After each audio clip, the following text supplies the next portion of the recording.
Welcome back to the Michigan Business Beat, brought to you on the Michigan Business Network. Chris Holman here, coming to you from the Grand Hotel on Mackinac Island, where we're in attendance at the Detroit Regional Chamber of Commerce's annual policy conference. And you would expect MEDC to be represented here 26, 27 times, something like that. All right.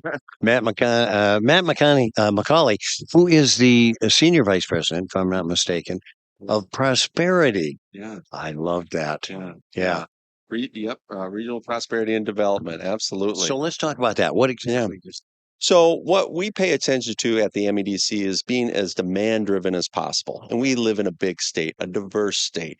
And there's while we are one economy, it's a constellation of many different places that contribute to that one economy. And they have their own vision, their own assets, and their own trajectory, if you will, toward prosperity. So the team I lead are field-based individuals who live in those regions all across the state, know those corners of the state better than anyone, and can provide a real asset to the community as a direct line to Lansing and specifically the MEDC and our programs and services that best meet the need of those communities, whether it's in the business development field or the community development sphere. So years ago under Granholm, I was the small business advocate. Mhm. Had an office in the MEDC, Mhm. factory for the ombudsman, things like that. And my job was to go out around the state, tell them what the state did that would Sure. help them, and then gather information. What aren't we doing? Sure. Is this kind of the same principle? Somewhat the same principle. However, again,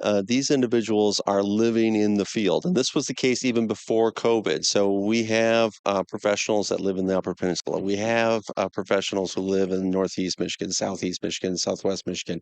And again, that by doing so, they're closer to the community, and they can better be an advocate for the community, and also better be a service provider on behalf of Lansing. So they're your boots on the ground. Absolutely, Okay. absolutely. And they get involved, obviously, in the community. There's a big liaison with them, and you probably have to travel a little bit. A lot of windshield time for me, but I love it. It is fantastic, and I'm really blessed with the opportunity to be able to be in communities, be in regions all across the state, and see what are the idiosyncrasies in terms of differences between them, but what are the commonalities also. Yeah.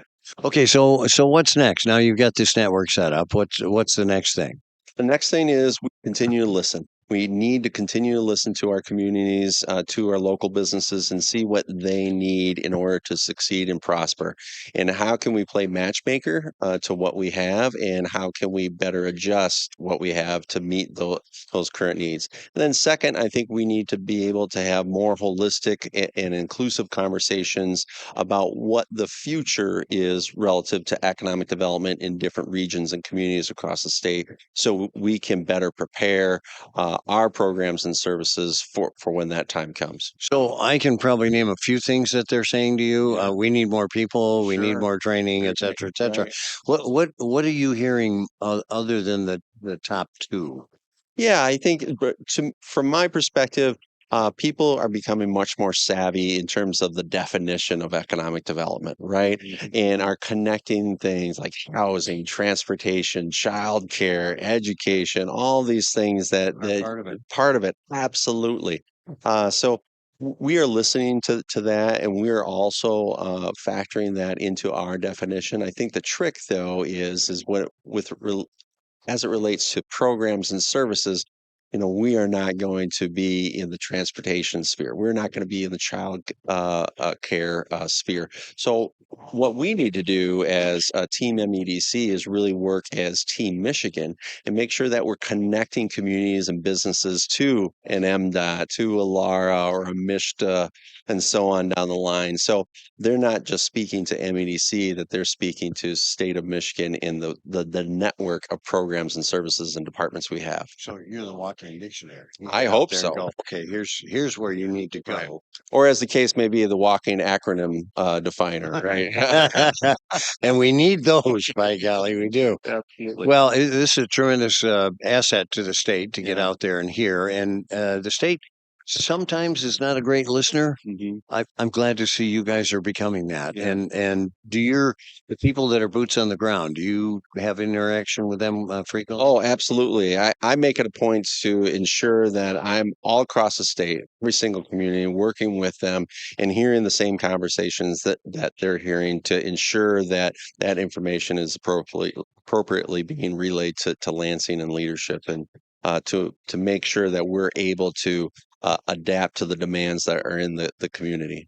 Matt, so we got about a minute left. What led you here? What's your career path? Yeah, it's funny you should ask that. So, I actually began in community development, but as my definition of what it takes for communities to prosper and to succeed expanded, did my professional track to include business development, to understand that we need people, projects, and places, the Michigan Make It a Michigan framework to be successful. And I know that was coined last year, but I think intuitively all of us can relate to that because we've seen and worked in the communities that really have embraced that to be the ones that have succeeded.